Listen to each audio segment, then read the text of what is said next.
I was working so hard, and what Lucian was saying about 10 years ago what we could do and what we can do today, and looking ahead 10 years. And brother, I made a B in English, and if we're telling the truth, I made a C in philosophy. Everything else was a straight A.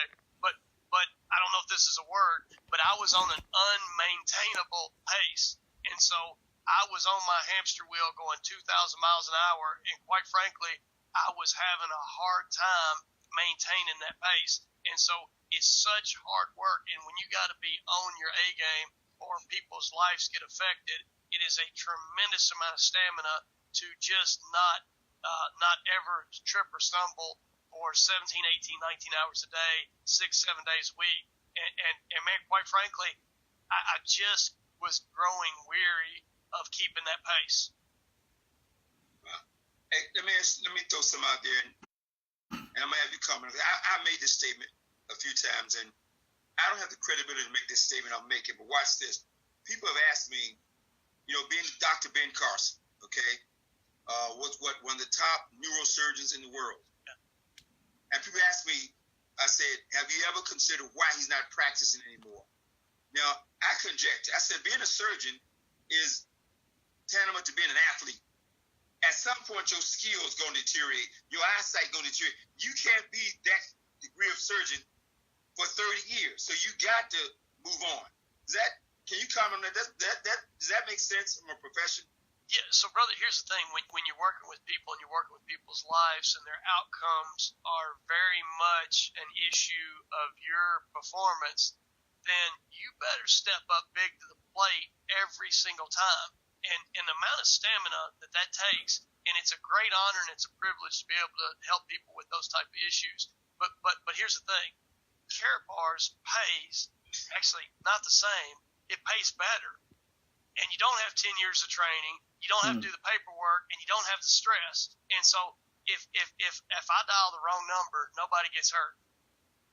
If I explain it wrong one day, nobody has a negative, right? And so we have a whole lot less pressure to do to do it again, and it's okay to have a plan B or a plan C or a mulligan. You know what I mean?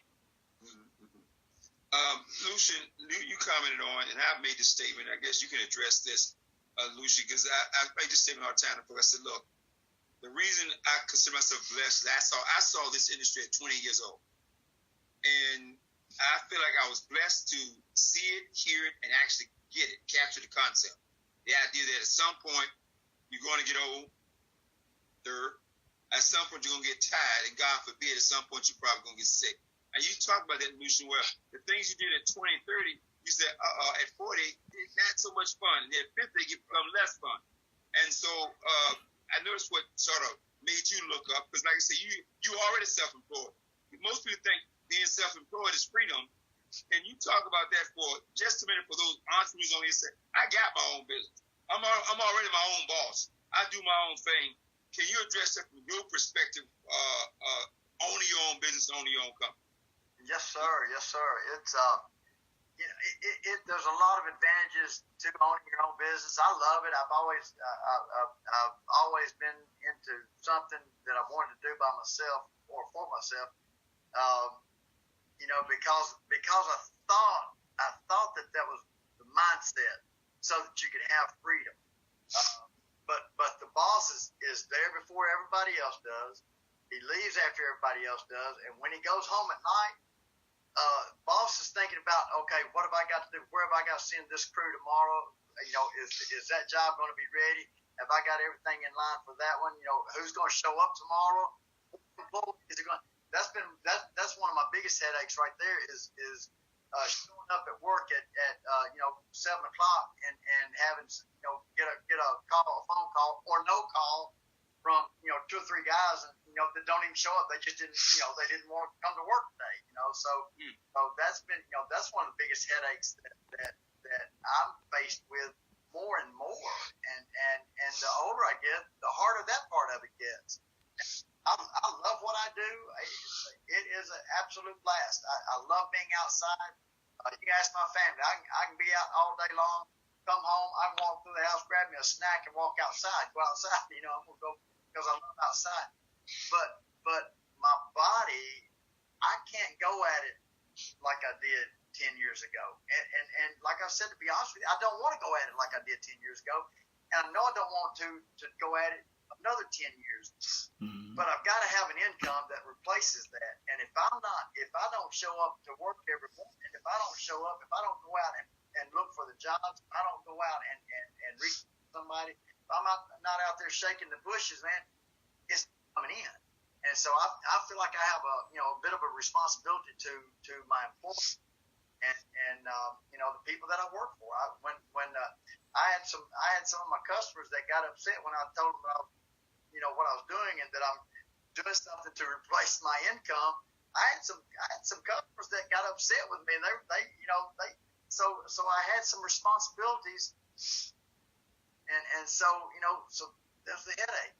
And so I'm telling you, with Carrot Bars has been the simplest, easiest thing that I've ever done to make money, and I almost feel guilty for the amount of money that I make with Carrot Bars, for the amount of work that I put into it. But I don't feel guilty. I might have at one time, but it went away real quick. But it's like I said, I can't do, and I don't want to do what I did 10 years ago. Now, and so there's nobody that can. Nobody can keep up with the pace. When Dr. Tim and I go back more than 20 years ago, and he's been my best friend for years now, and I thought that I didn't sleep much, and part of that was because like I said, when I lay down at night, I got to worry about what's coming tomorrow. Where am I seeing everybody? I can be so tired, I can hardly hold my eyes open. I can lay down and my eyes pop wide open, going, okay, I got this, I got to get this, I got to get, and I can't sleep. So I didn't think I slept much until I met Dr. Tim, and Dr. Tim, he don't sleep much either, and so he and I will talk sometimes. We're texting or talking. We're texting or talking at 12:30, 1 o'clock, in the morning, and then pick back up about 5:30 the next morning, or later on. But I think since the cryptocurrency has come out, I think Dr. Kim has figured out how to stay awake more than the average person. He's figured out that if he gets up about 2 hours before he goes to bed, he can get 26 hours in a day, where most of us only get 24. So, but that was Carrot Bars was the thing that I saw that was changing the workload. And I put it's like Dr. Tim says, if you do nothing, you're going to make nothing. And so that's true. But come on, this right here is the hardest thing I do. Hello, I want you to take a look at this opportunity. You've got to change your financial position. You need to do this video. That's the hardest thing. That's the hardest thing to do. And how many times a day can you do it? I know people talk on their phone all day long, and that's the hardest thing to do.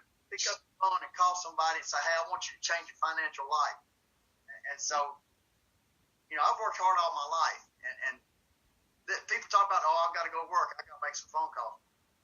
That ain't work. Come on, man. I mean, you see, I worked construction with my dad for a long time, and I feel guilty for the money we make sometimes. Not the word I want to use, but you feel some kind of way when you're sitting there saying, there are people out there actually working.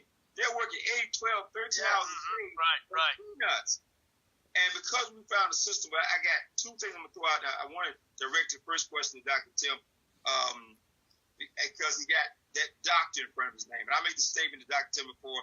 I said, in this country, there's God, then there's doctor. And something about, if they don't have God, doctors first. He said, well, I don't necessarily believe that, but I'm telling him, I don't deal with enough folks. They may not respond to you that way, but anyway, here's my question. What do you say to folks? Because I believe one of the things that stops so many with doctors, with advanced education, from doing the business is status, is over concern what other people think. How did you first, because you sort of addressed a little bit, Lucian, you said some of your customers got a little upset. What's this you're doing? But I mean, you had an 18-year reputation in your profession at stake. I mean, you're talking about a high-profile profession dealing with stars, and that's a whole nother breed of character that I've related to. I've been fortunate enough to have relations with a lot of professional athletes. From the time I got out of college, I played basketball with a guy who went to the NBA. I mean, I've known a lot of professional athletes, and that's a whole different thing. But anyway, what I'm saying is status.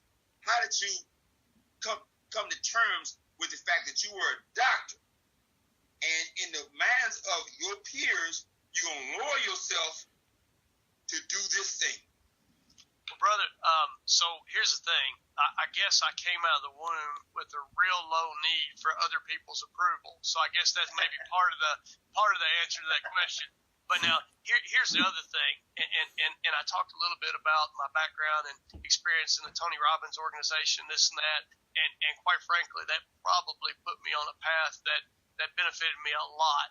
And so here's where I see, Ty, where this gets completely whitewashed, and this is where I would take this and argue my point to anybody when we're talking about, and I don't agree with you at all about that this lower my status professionally or whatever.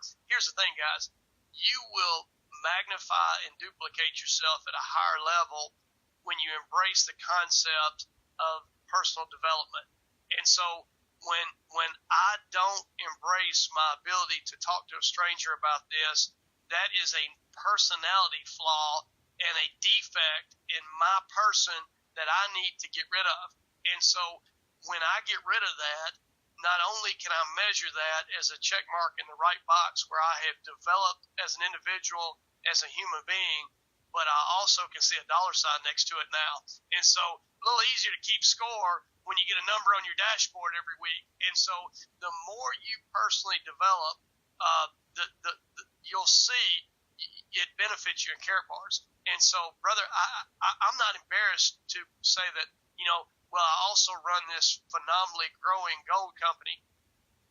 I also have got the most progressive cryptocurrency in the world in large amounts in my portfolio now. I don't have any shame with that. Why would I be ashamed of that? I'm associated with the two best products on the planet. There's no shame with that. I feel shame for the people who think that they're too big for the britches, that they don't get something that will pay them when they go to sleep. Now, here's another thing, and I want to kind of tag back to a conversation you guys were having. Ty, here's what stumbled me up when I got going with this. In my world, you have to work really hard, and so you'll get physicians who make it or don't, or aspiring physicians, because they can't pass organic chemistry. Whether I made it or not in Karatbars was whether or not I could fill out that list that you guys gave me. It says, hey, write down 100 names. And I go, where's the chemistry test? The 100 names are easier than organic chemistry, I promise you. And catch this. So you want me to call them in 72 hours? Wait a minute. Whoa. In 72 hours, I'm usually studying for a calculus-based physics test. You want me to call somebody? So I had to get it on straight that what you have to do for a phenomenal income is you have to jump through this big hoop and this big hoop and this big hoop, and that's the biggest hoop. That is the biggest load of crap that anybody ever bought into, put on shoes, and stepped in. You do not have to qualify yourself as a human being to make a huge income like that, but you better sit down and write out those 100 names. And so I look at some of my physician buddies and I go, man, you guys have gone through so much to get to where you're at. Why don't you get to where you're at times two and get there the easy way, because you've sure done it the hard way? Wow. Look, about 20 years ago, I sort of had this conversation with a healthcare professional, and my conversation sort of like yours. He was really excited about his income. He was probably making about $200,000 a year. And this was around 1996, 97. And I just sort of listened as he talked about that. And he said, so I don't see what is there to be impressed with about what you do. And I'm 40 years old. I'm free. I had no job, no place to go. And he was comparing his lifestyle. I said, it's not a competition. That's not what I'm saying. Let me give you something to think about. I said, can you will your practice to your wife? He said, well, no, she's not licensed to do what I do. Right. I said, see, well, then if something happened to me, my business, this business I have, this simple business which you don't see in the best light, okay, is a winnable part of my estate. It goes direct to my wife. You are still spending your time. Now, you're getting paid more for your time, but you're spending your time instead of investing your time.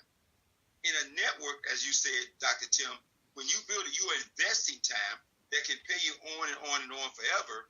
But when you job, okay, how much they only pay you $1,000 an hour. The minute you don't show up, you don't get the $1,000. And he got it. Okay, he said, well, that is a significant difference. I said, you better believe it. And this is why we do what we do. But when I asked that question, because I want to know, did you go through any kind of hoops in your mind about what other people may think? Because so many people get in this business, and the biggest challenge they have, we used to say all the time, if we can get them past their family and friends, they will become successful. If we just get them past their family and friends, we say, go ahead and make a list of all of them. Then we can just get your attitude past them. Okay? That's for those who get started.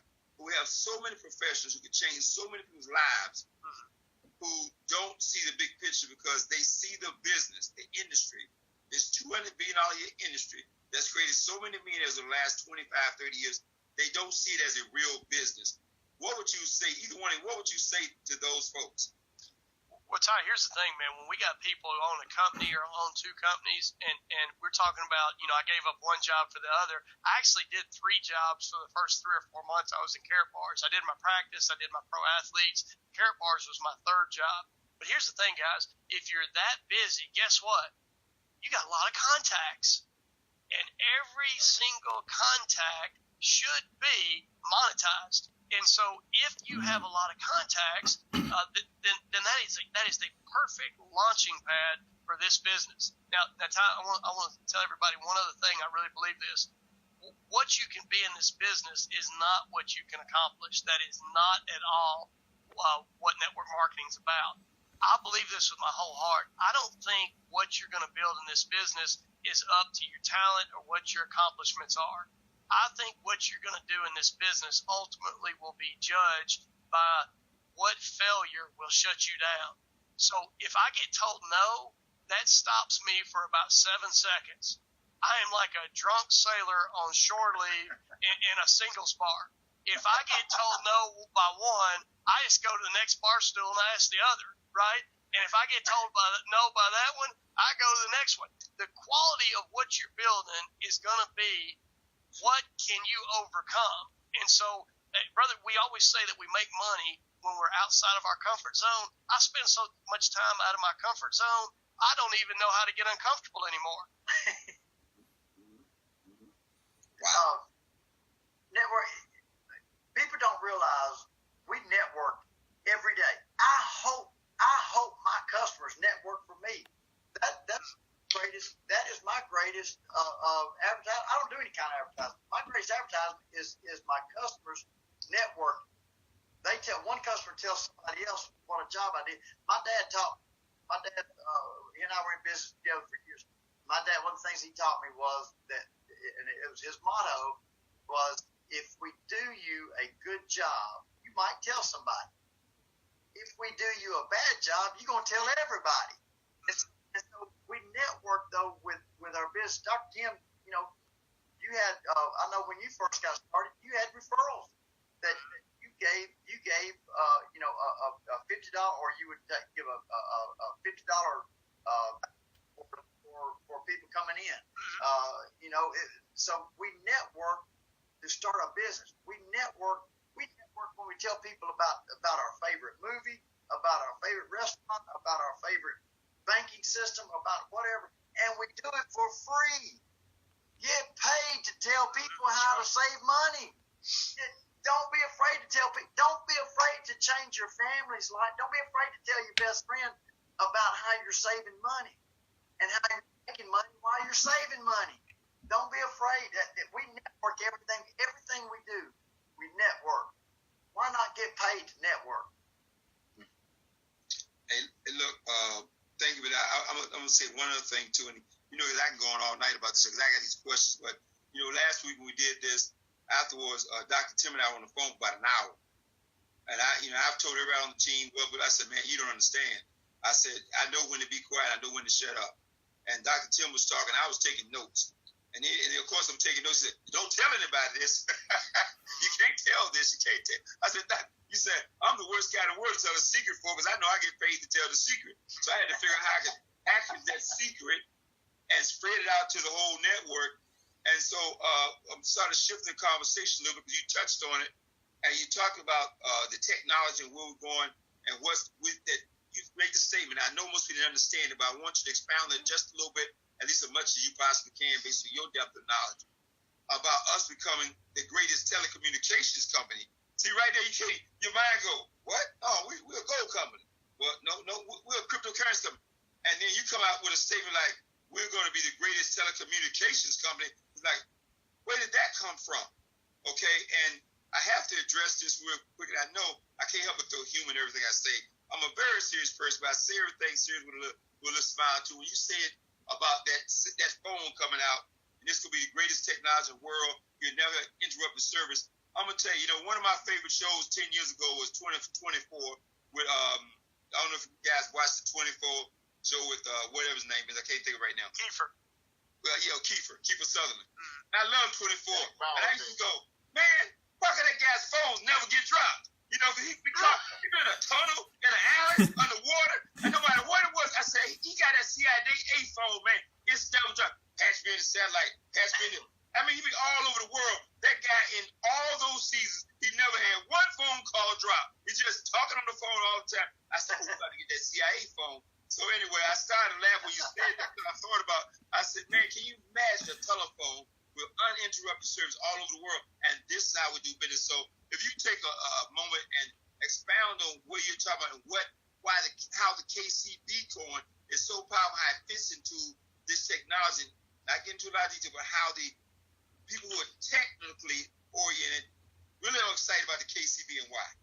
Well, so Ty, I'm gonna tell them myself, and this is family, so I'm just gonna put my shoe with salt and pepper on it sideways in my mouth, because that's really how I discovered this. So in my infinite wisdom, I was sitting at a table with a group of investors who were going to put a whole lot of money into Carrot Bars, and this was back when we were doing combo packages. So we had KBC and we had KCB. And I didn't know squat about KCB other than it was spelled different. And I was so focused on KBC because that's the cryptocurrency that's backed by gold. That's what makes us special, right? So I'm sitting at this table, and now we're in Silicon Valley, and I was with Director of International Sales, and I was with Mr. Seitz himself, and we were at the table with this group of investors. And so here I am pitching the group, because I'd spent the most time talking to them, and I was setting up Mr. Seitz and Dirk to come over the top. So I'm bragging about KBC, right? Well, these technology guys could care less about gold. The technology guys are listening to how fast our blockchain is going to be and blow everybody else off the mountain. They're wanting to know about our voice over blockchain phones that are coming out that are going to have complete privacy. Guys, you want to talk about technology, digital stock exchange. We hadn't even talked about that. I hadn't heard that come out in 4 or 5 or 6 weeks. Wait till you hear the background of what the long-term vision is for the digital stock exchange. Here's the thing. Think about this. Again, let's don't look in the future. Let's look in the past. When you came out as a company with the greatest technology in your field, I'm going to throw some products at you. What about the iPad? What about the iPod? What about the iPhone? If you had the best technology on the planet in your field, what happened to your dollars? What happened to your dollars? Now, so yeah, we got a KBC coin that's backed by gold. Isn't that phenomenal? Not according to the technology guys. They think that's the stepchild. They think that's the chump. The champ is the one that's backed by the technology, the digital stock exchange, the voice over blockchain phone. Do you realize how much faster our blockchain is going to be than anything else that's out there? So the numbers are, the fast stuff out there now is about 1.8 million transactions per minute. Tomar's talking about getting around 1.8 million transactions per second. You want to talk about user interface times? Guys, unless you're in that field, you have no idea. As I did, I'm sitting at the table trying to pitch these guys on the stepchild. They don't want the ugly twin. They want the pretty twin. And I'm trying to get them to go home with the ugly twin. So I'm sitting. So, Ty, how I found out about this is I showed up and got my clock cleaned and was totally in the dark about what we've got to offer. And here we are. We're still talking about the wrong child. We're still talking about the gold. Chances are the technology is going to be a bigger deal than the gold ever was.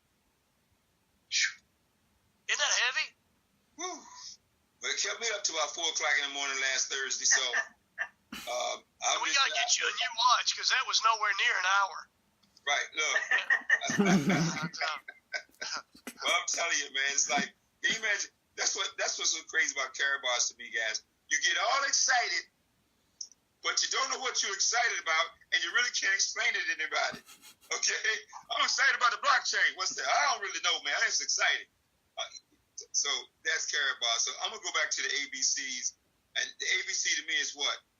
Get all the gold you can. Get all the coin you can. Tell everybody you can. Folks, that's how simple it is. For those guests who are listening tonight, don't get overwhelmed by any of this. It's a lot. But when you plug in, sign in, that multi-million-dollar software package that Mr. Harold Seitz gives you for free when you enroll, for free. That's going to track everything, as Lucian said.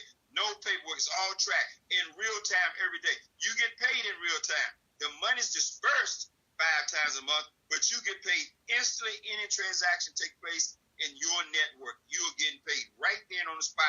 You can click back in there and say, oh, somebody bought a gram of gold in New Zealand. You can see it. All that stuff is tracked every single minute, every single second in real time. You don't have to know any of that. All you have to know is 3 little fundamental things. I've got to get as much gold as I possibly can, as fast as I can. I've got to get all the coin I can as fast as I possibly can. And I've got to make a list and tell everybody, I want everyone that's ever known me on this planet to know that I'm the gold man. I'm in the gold business. I'm in the carrot bars. I'm in carrot bars. And that's so much I'm the gold man. I'm in carrot bars. I want them to know that. That's our agenda. And so that's what these calls all about. So for those who might say, I'm overwhelmed, it seems like so much. Slow down. Simplicity creates duplication. Right. Duplication creates wealth. Keep this thing simple. Don't try to explain all this stuff that Lucian just explained and Dr. Tim just explained. Man, your brain, just get them on the call. Get them on this call. Get them on the presentation. Keep it so simple. Mr. Roger Williams, how you doing this evening, sir?